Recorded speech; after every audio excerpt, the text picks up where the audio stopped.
So in Divided by Faith, for example, you talk about how black churches and white churches might address issues of race and racial reconciliation differently.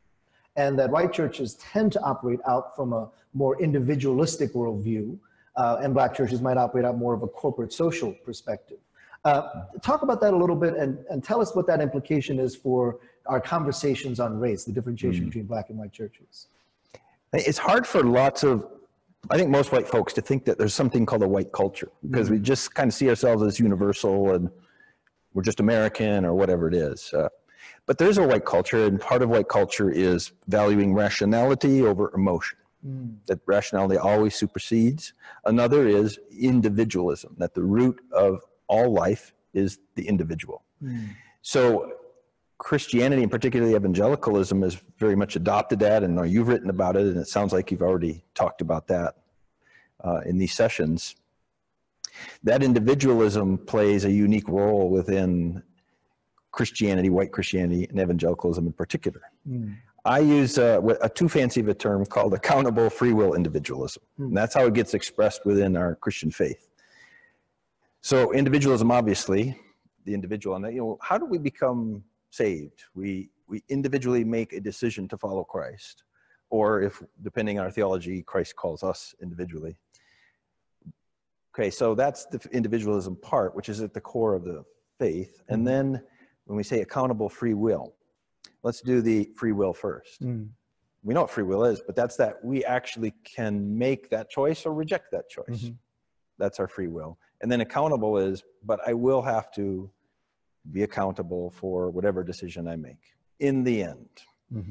What happens is that accountable free will individual becomes a tool in the toolbox that we use to understand not only our faith, but the entire world, race relations being one of them.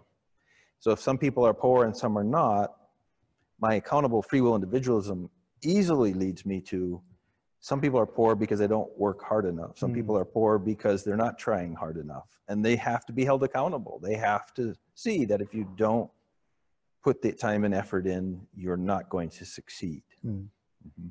So if we're talking about this tool, that, the old line, if your only tool is a hammer, everything looks like a nail.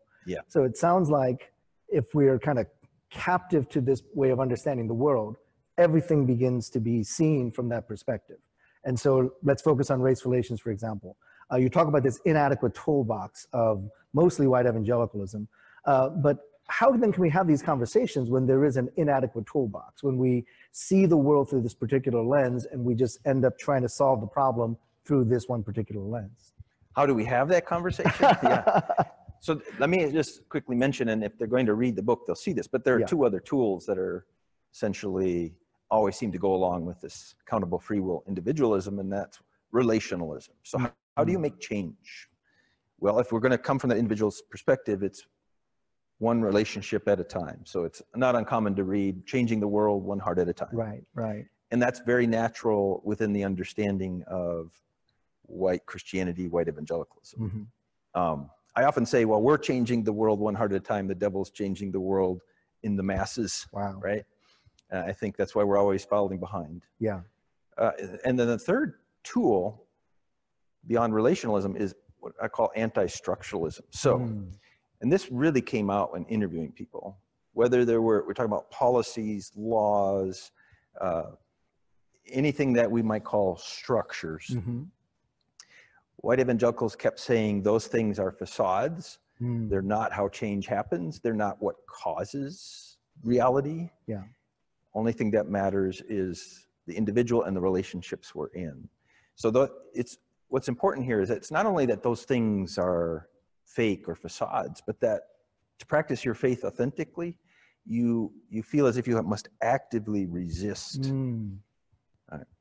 So that's something that I've kind of confronted and dealt with in churches, where there are these set narratives and there's these set ways of understanding the world that make it difficult to have conversations, for example, on race.